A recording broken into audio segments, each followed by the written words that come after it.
May nag-comment sa video mo pero ibang language, hindi mo maintindihan? Huwag kang mag-alala.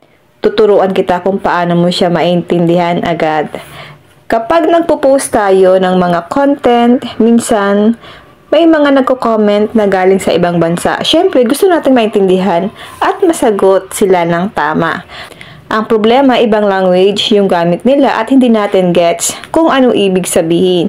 Baka compliment na pala o baka question na hindi natin alam. Ngayon guys, ganito pang gagawin natin. I-copy niyo po yung comment or i-screenshot niyo po yung comment. Okay, meron pa ako ditong sinave na nag-comment sa aking video na hindi ko talaga siya maintindihan.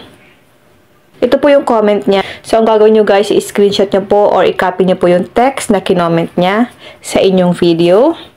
And then, open lang natin ang Google.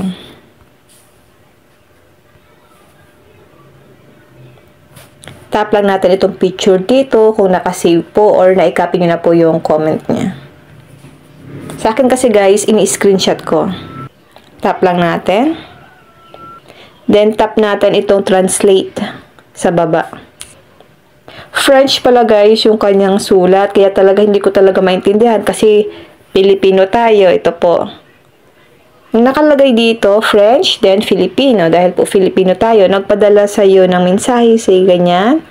Magandang gabi, hindi ko maintindihan ang wika. Yun pala yung sinasabi sa aking comment section. Hindi niya raw po maintindihan kasi naman, yun po kasi tutorial natin is Filipino. Kaya talaga, hindi niya talaga maintindihan yung step-by-step tutorial na ginagawa ko kasi po Filipino. Ngayon, alam mo na kung paano intindihin ang mga comments kahit ibang language. Ikaw, anong pinaka-unique na comment na nakuha mo sa video mo? Share mo dito sa comments para mabasa natin.